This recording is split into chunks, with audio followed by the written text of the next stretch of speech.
"I wish I could marry her," I whispered. To my surprise, the alien princess turned and said, "Yes."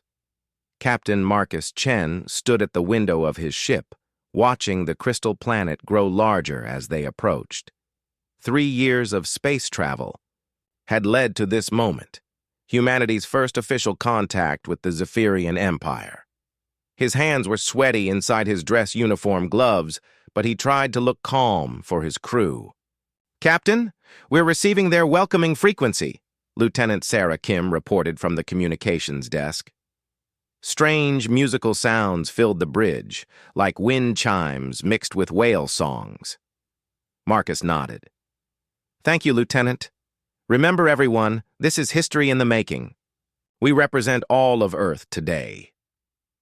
The Zephyrian homeworld was unlike anything Marcus had ever seen. The entire planet seemed to be made of living crystal that pulsed with soft rainbow lights.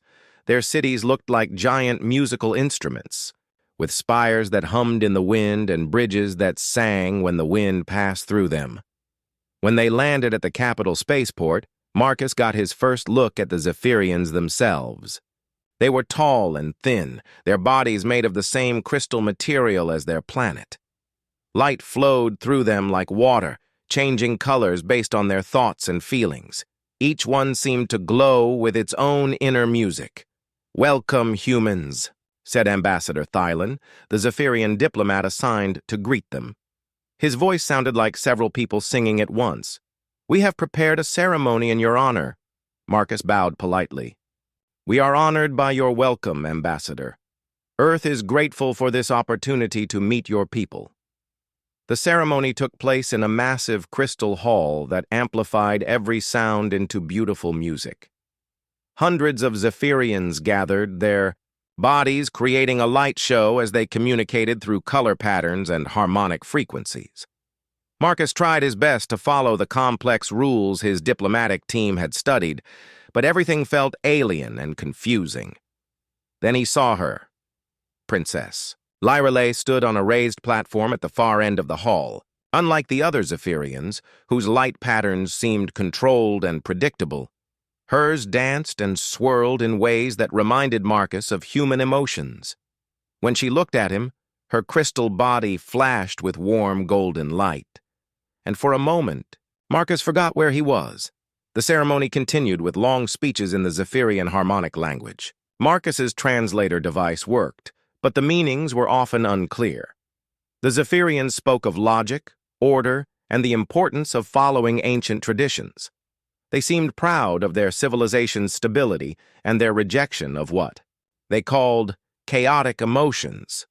But every time Marcus looked at Princess Lyreley, he noticed her light patterns becoming more complex and beautiful. It was as if she was responding to something the other Zephyrians couldn't understand. The ceremony reached its most important moment, the sacred frequency, where all Zephyrians would harmonize together to welcome the human visitors. Marcus and his team were supposed to stand still and listen respectfully while the aliens sang their ancient song.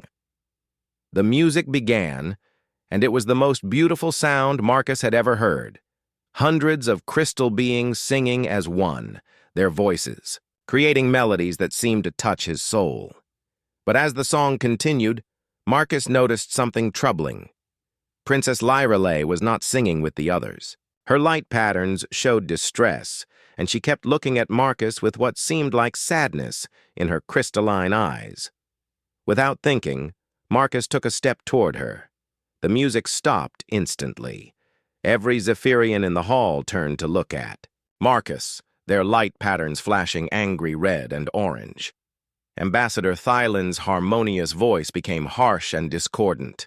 "Human, you have broken the sacred frequency. This is forbidden." Marcus realized his mistake immediately. During the ceremony, no one was supposed to move. He had let his concern for the princess override his diplomatic training. "I apologize, Ambassador," Marcus said quickly. "I meant no disrespect. I was just—" Silence. The word came from High Counselor Vex, an ancient Zephyrian whose crystal body was darker than the others. This human has shown the chaotic nature of his species. They cannot control their primitive impulses. The hall erupted in angry harmonic discussions. The Zephyrians' light patterns flashed in complex patterns that Marcus's translator couldn't keep up with. But he caught enough words to understand. They were debating whether to end the diplomatic mission and send the humans away. Princess Lyrelei stepped forward, her voice cutting through the chaos like a clear bell. Wait, there is another way. If this human has truly acted from chaos, let him face the trial of understanding. The hall fell silent. High Counselor Vex's eyes glowed brighter. The trial has not been attempted in over 1,000 years, Princess. No being has ever solved the ancient riddle. Then let this human try, Lyrelei said, her light patterns showing determination. If he fails, the humans will leave and never return. If he succeeds, perhaps we will learn something new about the nature of understanding itself. Marcus felt his heart racing. He had no idea what this trial involved, but it seemed to be his only chance to save the diplomatic mission. I accept the trial of understanding, he said, trying to sound more confident than he felt. High Counselor Vex approached Marcus, his tall, crystal form casting rainbow shadows. Very well, human. The ancient riddle has puzzled our greatest minds for millennia. It asks, what grows stronger when broken, becomes clearer when clouded, and finds truth through contradiction? Marcus listened carefully as the riddle was repeated in the harmonic language, then translated. The Zephyrians waited in complete silence, their light patterns dim with concentration. This was clearly a question that had stumped their logical, ordered minds for centuries. But as Marcus thought about the riddle, something clicked. The Zephyrians were looking for a logical answer, something that made sense in their crystal-clear world of absolutes. They couldn't see the answer because they had rejected the very thing the riddle described. The answer is trust, Marcus said, confidently. The hall remained silent, but Princess Lyrelei's light patterns began to dance with excitement. Marcus continued, trust grows stronger when it's been broken and rebuilt. It becomes clearer when it's been clouded by doubt and proven true. And it finds truth through the contradiction of believing in someone despite uncertainty. High Counselor Vex stared at Marcus for a long moment. Then, slowly, his crystal body began to glow with soft blue light, a sign of amazement in Zephyrian culture. In over 1,000 years, Vex said quietly, no one has answered correctly. How did you solve what our greatest philosophers could not? Marcus smiled. Because the answer isn't logical, sir. It's emotional. And that's something humans understand very well. For the first time since the ceremony began, Princess Lyrelei's light patterns showed pure joy. She looked at Marcus with something that transcended species barriers, genuine admiration and perhaps something deeper. The trial was over, but Marcus suspected his real adventure was just beginning. 3 days after the trial, Marcus found himself walking through the royal crystal gardens with Princess Lyrelei. The diplomatic meetings had gone well since he solved the ancient riddle, but he still felt confused about many things. The princess had requested this private meeting, saying she wanted to show him something important. The gardens were breathtaking. Crystal trees grew in impossible spirals, their branches singing soft melodies when the wind touched them. Flowers, made of living light, bloomed and closed in rhythm with their footsteps. Everything here seemed alive and musical. Your people are amazing, Marcus said, watching a crystal butterfly land on his hand. Its wings played tiny musical notes before it flew away. Princess Lyrelei's light patterns flickered with what Marcus was learning to recognize as sadness. We are dying, Captain Chen. Marcus stopped walking. Dying? But your civilization seems so advanced, so perfect. That is exactly the problem, Lyrelei said, her voice carrying harmonics of pain. We have become too perfect, too logical. For the past 500 years, our birth rates have been falling. Our young ones are born weak, and many do not survive their first year. She led him to a quiet spot beside a crystal pond that reflected their images like a mirror. In the water, Marcus could see schools of tiny crystal fish swimming in perfect formations, never deviating from their patterns. Our doctors and scientists have studied this problem for centuries, Lorelei continued. They have found that our species is losing something vital. We call it the spark of chaos, the unpredictable force that creates new life. Marcus sat on a crystal bench trying to understand. But chaos is random, destructive. Your people have built such an orderly, peaceful society. Lorelei's light patterns swirled with complex emotions. Yes, we eliminated chaos from our lives. We removed anger, fear, love, hope, all the unpredictable emotions that we thought made beings weak. But in doing so, we removed the very force that creates life itself. She touched the water with one crystalline finger, causing ripples that broke the perfect reflections. I have been studying other species for years, searching for an answer. Most alien races we know are too similar to us, too logical, too ordered. But humans are different. Marcus felt his heart beating. Faster. Different how? You feel everything at once, Lorelei said, her voice filled with wonder. You can be afraid and brave at the same time. You can love someone while being angry with them. You can hope for the future while mourning the past. This should be impossible, but somehow you make it work. As she spoke, Marcus noticed that her light patterns were becoming more vibrant, more chaotic. Colors swirled through her crystal body in ways he had never seen in other Zephyrians. Princess, he said carefully, are you feeling emotions right now? Lorelei looked away, her light dimming with shame. Yes, it started when your ship arrived. At first I thought I was becoming sick. Our medical crystals said I had developed a mental disorder, something they call chaos syndrome. Marcus felt a surge of protectiveness. There's nothing wrong with you, isn't there? Lorelei's light flared brighter. I feel things I cannot name. When I look at you, my crystal core resonates with frequencies that have no logical purpose.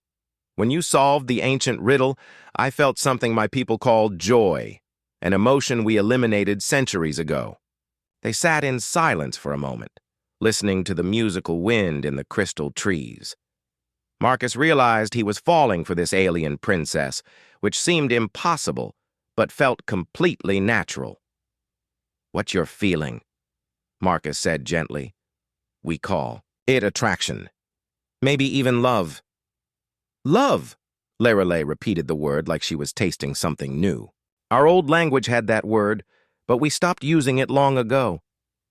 Is this what saved your species? Marcus thought about Earth, its wars and peace, its heartbreak and happiness, its beautiful chaos. Love isn't what saved us. It's what makes us alive. Lorelei moved closer to him on the bench.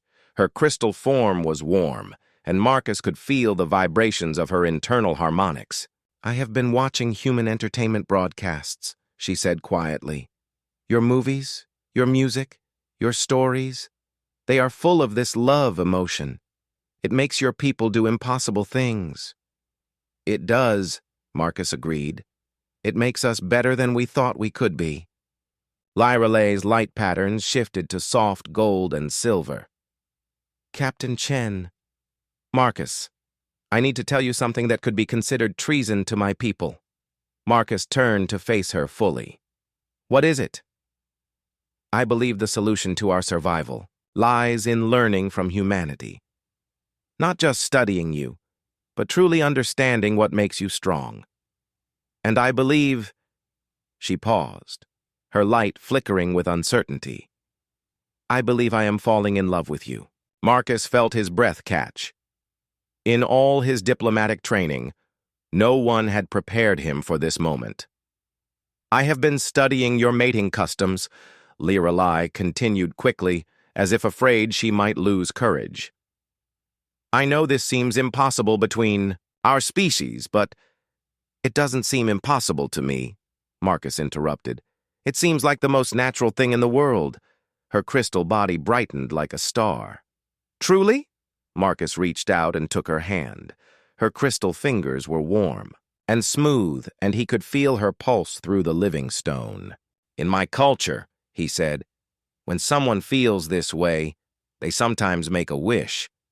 They say it out loud, even if they think no one is listening.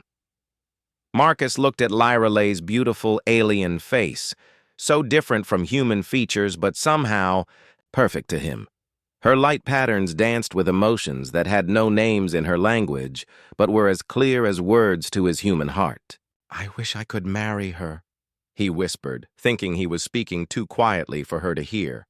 Lirelai's crystal body flared with brilliant light, and her harmonic voice rang clear and strong. Yes. Marcus stared at her in shock. You heard that?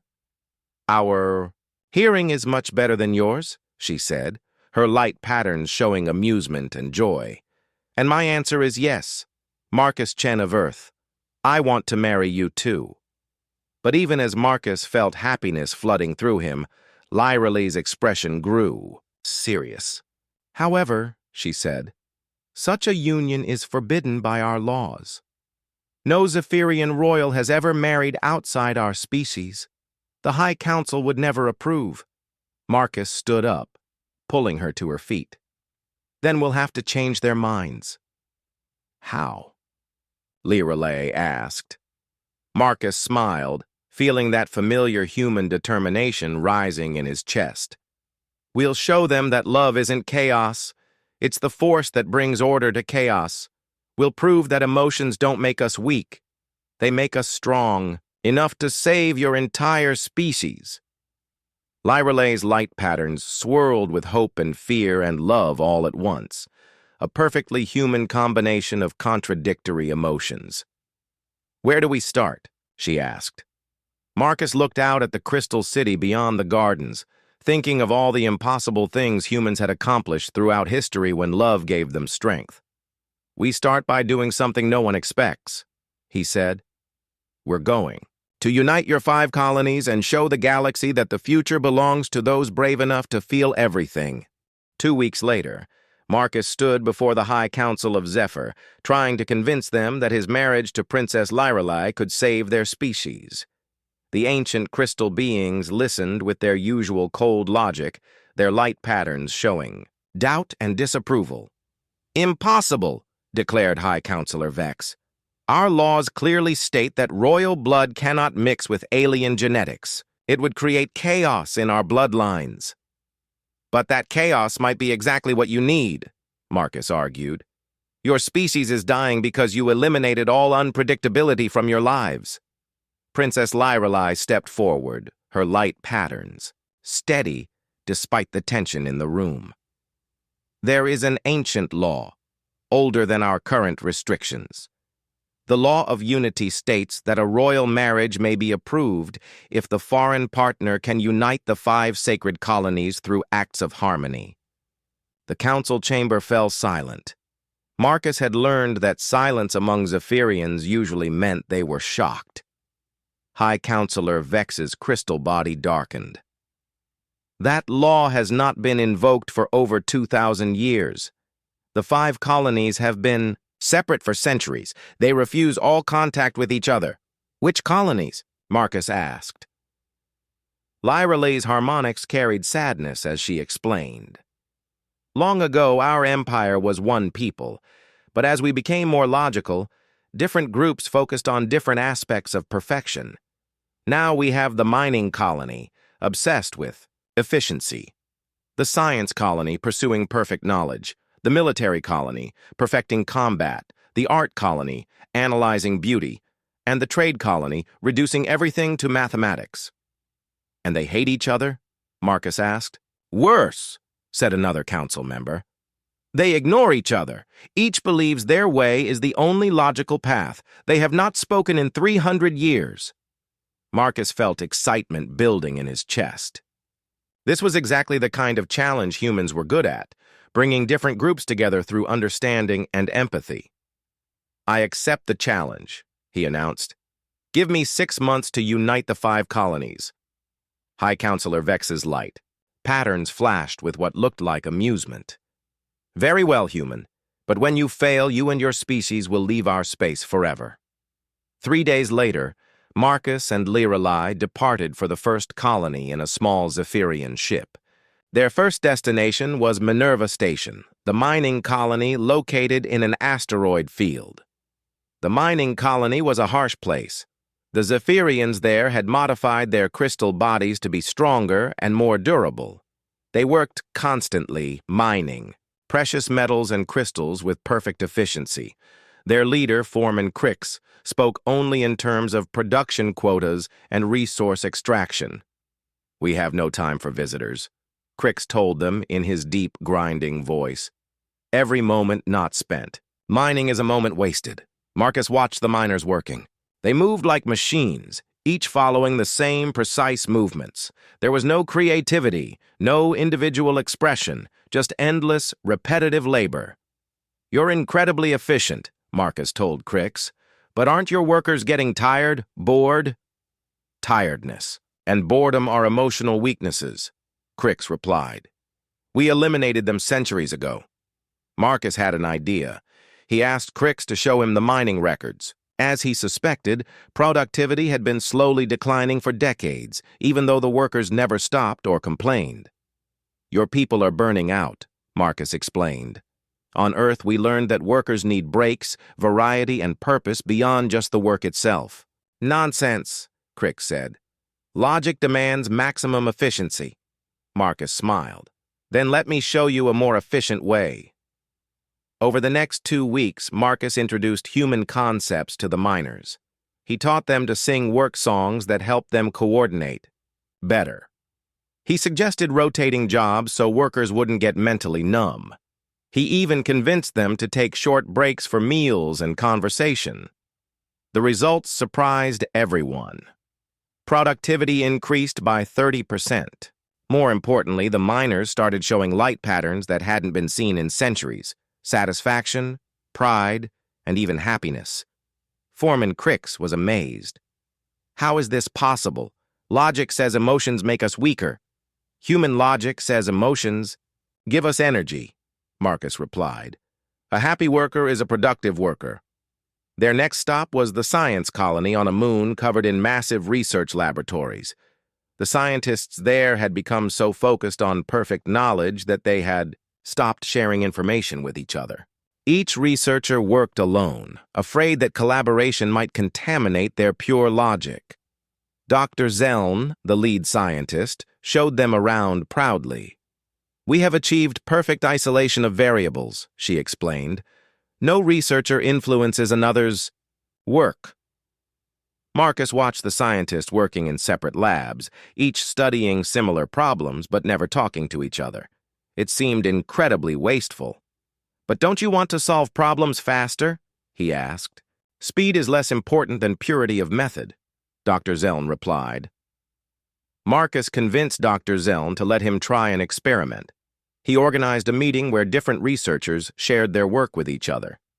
At first, they were horrified by this contamination of their pure research. But something amazing happened. When a crystal growth specialist heard about an energy pattern researcher's work, she realized they were studying 2 parts of the same phenomenon. Within hours, they had made a breakthrough that had eluded both of them for years. Soon, researchers throughout the colony were collaborating eagerly. Dr. Zeln admitted that their progress had increased dramatically. The military colony was their biggest challenge. Located on a fortress world, these Zephyrians had become obsessed with perfect warfare. They spent all their time running battle simulations against imaginary enemies, never actually fighting real battles. General Vorth was a massive Zephyrian, whose crystal body had been enhanced with armor plating. "We have achieved tactical perfection," he boasted. "Our strategies are flawless." Marcus observed their training exercises. The soldiers moved with mechanical precision, but there was no adaptability, no creativity. They could only follow predetermined patterns. "What happens when your enemy does something unexpected?" Marcus asked. "Enemies are logical," General Vorth replied. "They will choose the most efficient attack pattern." Marcus challenged them to a war game, his small human crew against their best tactical unit in a simulation. The Zephyrians were confident they would win easily, but Marcus used human unpredictability against them. He made decisions that seemed illogical, but worked because they were unexpected. He used deception, misdirection, and emotional manipulation, tactics the Zephyrians couldn't counter because they had eliminated such chaotic thinking from their military doctrine. When Marcus's team won, General Vorth was speechless. "How did you defeat perfect tactics?" he asked. "Because perfect tactics can only handle perfect enemies," Marcus explained. "Real enemies are unpredictable. You need chaos to fight chaos." As they moved between colonies, Marcus began to notice something troubling. Strange energy readings appeared on their sensors, dark fluctuations that seemed to follow them. Lyra Lee confirmed his fears. "Something is watching us," she said, her light patterns showing worry. "Something that does not want the colonies to unite." Their ship's long-range sensors detected ships moving in the shadows between star systems. These vessels were made of some kind of dark energy that seemed to absorb light rather than reflect it. "What are they?" Marcus asked. Lyra Lee's harmonic voice carried ancient fear. "The Void Syndicate. We thought they were just legends. Beings of pure entropy who feed on the collapse of civilizations." As if summoned by her words, their communication system crackled to life. A voice like grinding metal and dying stars filled the ship. "Human," the voice said, "you amuse us. You think your primitive emotions can save these crystal fools. But we have been harvesting the decay of their empire for centuries. We will not let you repair what we have worked so hard to break." Marcus felt a chill run down his spine, but he also felt something else. The familiar human response to a challenge. "Let me guess," he said into the communicator. "You've been secretly encouraging the colonies to separate. You want them to stay, divided so their civilization will collapse, and you can feed on the destruction." Dark laughter filled the ship. "Clever little mammal. Yes, we planted the seeds of their division long ago, and now we will plant the seeds of Earth's destruction as well. Your chaotic emotions will make such delicious food for us." The communication cut off, leaving Marcus and Lyra Lee alone with the realization that their mission had just become much more dangerous. They weren't just trying to save the Zephyrian Empire. They were fighting an enemy that wanted to destroy both their species. But Marcus smiled grimly. The Void Syndicate had made one mistake. They had threatened Earth, and there was nothing more dangerous than a human defending the people they loved. The attack came without warning. Marcus was in the art colony, trying to convince the artist philosophers to share their work instead of analyzing beauty in isolation, when every Zephyrian in the room suddenly collapsed. Their crystal bodies went dark, and their harmonic voices became silent screams of despair. "What's happening?" Marcus shouted to Lyra Lee, who was struggling to stay upright. Her light patterns flickered wildly between colors of pain and terror. "They're in our minds," she gasped. "The Void Syndicate. They're feeding us pure despair. We cannot fight it." Through the colony's communication system, Marcus heard reports flooding in from across Zephyrian space. Every colony, every world, every crystal being was under the same attack. The Void Syndicate had launched their assault on the entire empire at once. But that wasn't the worst news. Lieutenant Kim's voice crackled through Marcus's emergency communicator. "Captain, Earth is under attack. Strange ships appeared near our colonies. They're not firing weapons. They're broadcasting some kind of signal that's driving people to despair. Suicide rates are climbing everywhere." Marcus felt his blood run cold. The Void Syndicate wasn't just attacking the Zephyrians, they were testing their methods on humanity too. "How are our people handling it?" Marcus asked, helping Lyrelai to a chair as she fought against the mental assault. "Better than expected, sir. The signal affects us, but not as badly as it should. People are scared and sad, but they're still fighting, still hoping. Command doesn't understand why we're more resistant than other species." Marcus understood immediately. "It's because we're used to feeling multiple emotions at once. We can be terrified and brave at the same time. The Syndicate's attack relies on pure despair, but humans never feel just one thing." Around him, the Zephyrian artists were writhing in agony. Their logical minds couldn't process the chaotic emotions being forced into them. They had spent centuries eliminating such feelings, so they had no defense against this psychological warfare. But Marcus had an idea. "Lyrelai," he said urgently, "can you connect to the colony's communication network?" "Yes," she whispered, her voice barely audible. "But why?" "The despair will flow through any connection." "Trust me," Marcus said. "I need you to link me to every Zephyrian you can reach." Despite her pain, Lyrelai activated her natural harmonic abilities. Crystal communication nodes throughout the art colony began glowing, connecting Marcus to hundreds of suffering Zephyrians. Marcus took a deep breath and began to speak, his voice carrying through the network to every connected mind. "Listen. To me, I know you're in pain. I know the despair feels overwhelming, but you don't have to fight it alone." He could feel the Zephyrians' attention focusing on him through the network. "You think emotions make you weak," Marcus continued, "but I'm going to teach you the most important human skill: how to feel afraid and brave at the same time." Marcus opened his own mind to the network, sharing his human emotional experience. He showed them how he could miss Earth while being excited about space exploration, how he could love Lyrelai while being terrified of losing her, how he could feel hopeless about their situation while still believing they would find a way to win. The effect was immediate. The Zephyrians connected to him began to stabilize. Their light patterns became more complex, showing multiple emotions simultaneously instead of being overwhelmed by pure despair.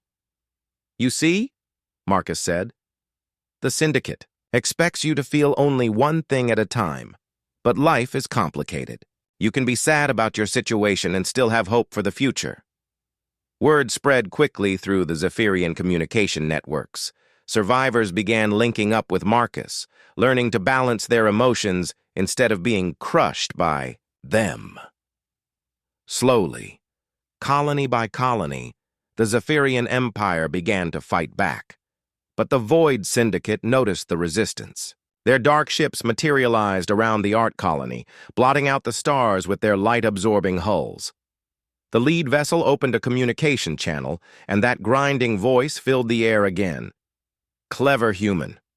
You have taught these crystals to dirty their pure logic with chaotic emotions, but this only makes them more delicious to us." "You're wrong," Marcus replied. "You can't feed on emotions when they're balanced. You need pure despair or pure anger. Mixed emotions create something you can't digest." Dark laughter echoed from the ships. "Then we will simply destroy you directly. No more subtle manipulation. We will crush your worlds and feast on the ruins."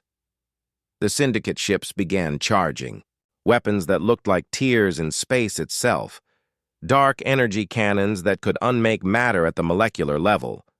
Marcus knew they couldn't fight this enemy with conventional weapons, but he also knew something the Syndicate didn't understand about humans and their allies.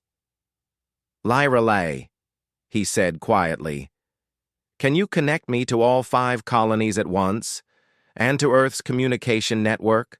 Her crystal body was glowing brighter now, powered by the complex emotions Marcus had taught her to feel. "Yes, but the energy required, it might kill me." "It won't," Marcus said with absolute confidence, "because I'll be sharing the load with you, and so will everyone else." Lyrelai's eyes widened as she understood his plan. You want to create a network connecting humans and Zephyrians across the galaxy. Not just connecting, Marcus said, harmonizing. Your people understand frequency and vibration. Mine understand emotional resonance. Together, we can create something the Syndicate has never encountered. As the Void Syndicate ships prepared to fire, Marcus and Lyrelei joined their minds completely. Her harmonic abilities amplified his emotional broadcast, reaching out across space to touch every human and Zephyrian willing to join the network. The response was overwhelming. From Earth to the farthest Zephyrian colony, beings opened their minds to the connection. Human emotions flowed through crystal harmonic networks. Zephyrian logic patterns synchronized with human intuition. For the first time in galactic history, two completely different species became one unified consciousness. The Void Syndicate fired their reality-tearing weapons, but something impossible happened. The dark energy struck a barrier of pure complex emotion.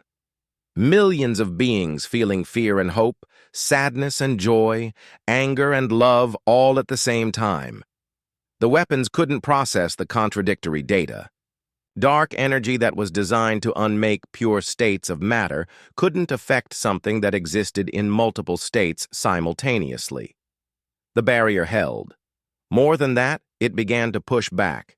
The combined network of human emotion and Zephyrian harmony created a feedback loop that the Syndicate couldn't absorb or destroy. "Impossible!" the grinding voice screamed. "Chaos and order cannot coexist!" Marcus smiled, even as the effort of maintaining the network threatened to burn out his mind. "That's where you're wrong. Humans have been proving that impossible things are possible for thousands of years." But the victory came at a cost. Marcus could feel his consciousness beginning to fragment under the strain of connecting so many minds across such vast distances. The network was too large, too complex for any one person to control. "I have to link directly with their command ship," Marcus told Lyrelei through their mental connection. "It's the only way to disrupt their network permanently." "No!" Lyrelei's harmonics rang with panic. "The feedback will destroy your mind." Marcus looked at her through the crystal communication network, seeing her beautiful, worried face surrounded by swirling patterns of light and emotion. "Maybe," he said, "but it's the only way to save both our species, and besides..." He smiled that uniquely human smile that had first caught her attention. "I've got something the Syndicate doesn't understand." "What?" she asked. "I've got something worth dying for, and that makes humans very dangerous." Before Lyrelei could stop him, Marcus pushed his consciousness directly into the Syndicate's command network, carrying with him the full complexity of human emotion and the organized beauty of Zephyrian harmony. The collision of order and chaos, logic and feeling, hope and despair, created something entirely new, and something the Void Syndicate had no defense against. Marcus's consciousness crashed into the Void Syndicate's network like a comet hitting a planet.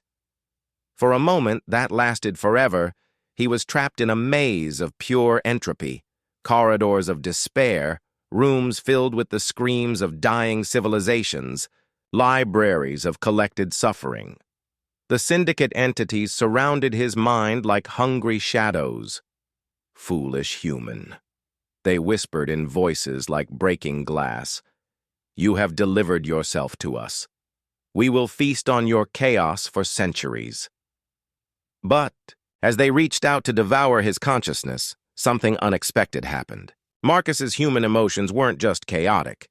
They were complex in ways the Syndicate had never encountered. When they tried to feed on his fear, they also absorbed his courage. When they consumed his sadness, they got his hope too.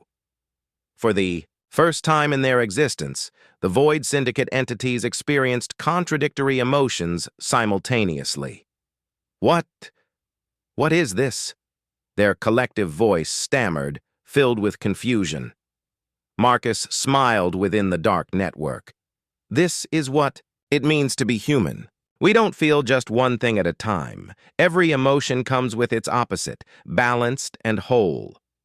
The syndicate entities began to convulse as Marcus's emotional complexity spread through their network like a virus. They had spent eons feeding on pure states, pure despair, pure anger, pure fear. But Marcus carried within him the full spectrum of human experience, all mixed together in impossible combinations. Through the connection, Marcus could feel Lyreley maintaining the galaxy-wide network, keeping humans and Zephyrians linked across space.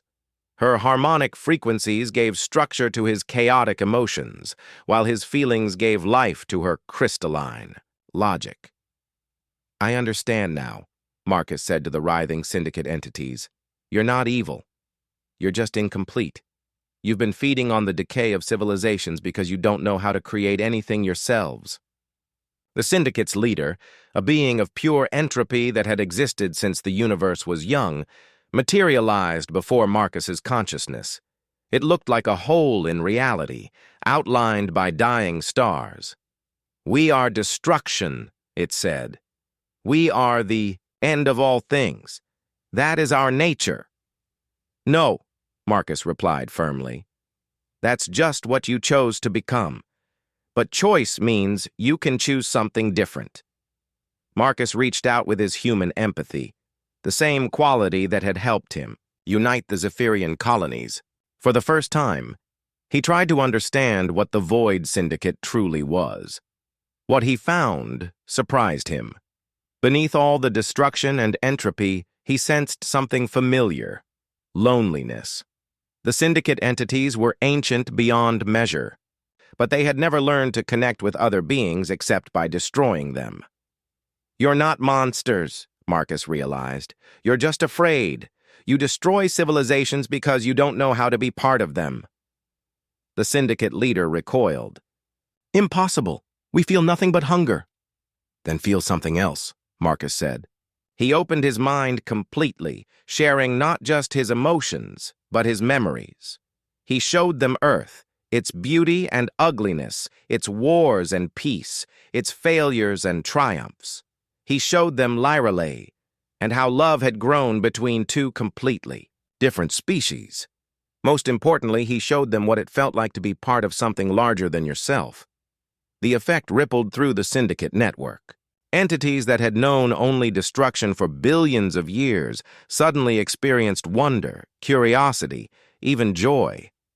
The contradictory emotions didn't destroy them as they feared. Instead, they made them more complete. The syndicate leader's form began to change. Instead of a hole in reality, it became something new, a being of dark energy that sparkled with tiny points of light, like a living constellation. "This feeling," it said in wonder, "is this what you call belonging?" "It's one of the things we call it," Marcus said. "Connection, friendship, love, there are lots of words for it." Around them, the syndicate's network of destruction began transforming into something else. Dark ships that had spread entropy across the galaxy started broadcasting new signals, frequencies of healing and growth instead of decay and despair. But the transformation was taking its toll on Marcus. His human mind wasn't designed to contain such vast experiences. He could feel his consciousness beginning to fragment, his sense of self dissolving into the larger network. "I'm losing myself," he told Lyreley through their connection. "No, you're not," she replied, her harmonic voice strong and certain. "You're becoming something new, something wonderful." Marcus felt her presence merge more completely with his, followed by thousands of other minds, human and Zephyrian now, joined by reformed syndicate entities. Instead of losing himself, he became part of something larger while remaining uniquely human. The galaxy-wide network stabilized into a new form of consciousness. Not a hive mind that erased individuality, but a harmony that celebrated differences while creating unity. 6 months later, Marcus stood in the same crystal garden where he had first confessed his love to Princess Lyreley. But everything had changed. The Zephyrian Empire was no longer a dying civilization. Their birth rates had recovered as they learned to balance logic with emotion. Their 5 colonies had reunited, each contributing their unique strengths to a stronger whole. Earth had also transformed. The brief contact with Zephyrian harmonic thinking had accelerated human scientific and artistic development by centuries. Humanity was reaching for the stars with new confidence and wisdom, and the former Void Syndicate had become something unprecedented. Cosmic gardeners who helped young civilizations grow instead of destroying them. "The wedding preparations are almost complete," Lirelei said, her light patterns dancing with joy and anticipation. She had learned to feel dozens of emotions at once, and each one made her more beautiful. Marcus took her crystal hand in his human one. Their marriage had become more than just a union between 2 people. It was the symbol of a new age of galactic cooperation. "Are you ready to make history?" he asked. "We already have," Lirelei replied. "Now we get to live it." The ceremony took place on a space station built jointly by humans, Zephyrians, and reformed syndicate entities. Representatives from dozens of species attended, all eager to learn about this new form of consciousness that balanced order and chaos.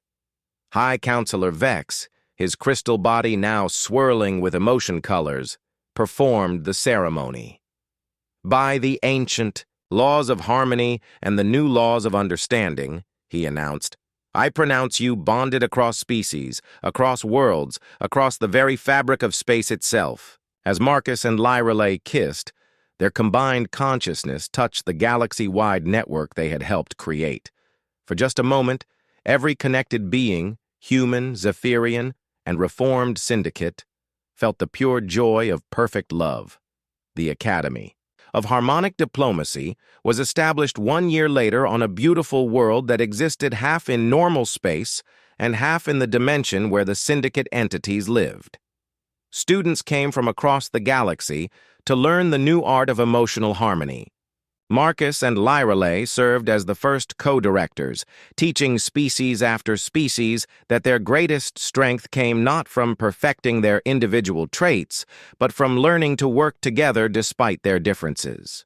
On the Academy's main wall, carved in crystal and metal and living energy, was the Academy's motto, the words that had started it all: "I wish I could marry her." Below that, in smaller letters, was Lirelei's response: "Yes." And below that, in the tiniest script, was the lesson they had taught the galaxy. Love is not chaos. Love is the force that brings meaning to chaos, that gives purpose to order. And that proves the impossible is simply something no one has tried yet. Marcus often stood before that wall, remembering the scared human diplomat who had whispered a wish in an alien garden. That man could never have imagined how far those simple words would travel. But then again, Marcus thought with a smile, that was the wonderful thing about being human. You never knew what impossible thing you might accomplish next. In the garden outside the Academy, crystal trees sang harmonies taught to them by human musicians, while human flowers grew in mathematical patterns learned from Zephyrian artists. And in the space between the songs and the patterns, former entities of pure destruction learned to create beauty for the first time in their ancient existence. It was, everyone agreed, a perfect example of what the galaxy could become when different forms of consciousness learned to dance together instead of fighting apart. The universe had become a much more interesting place.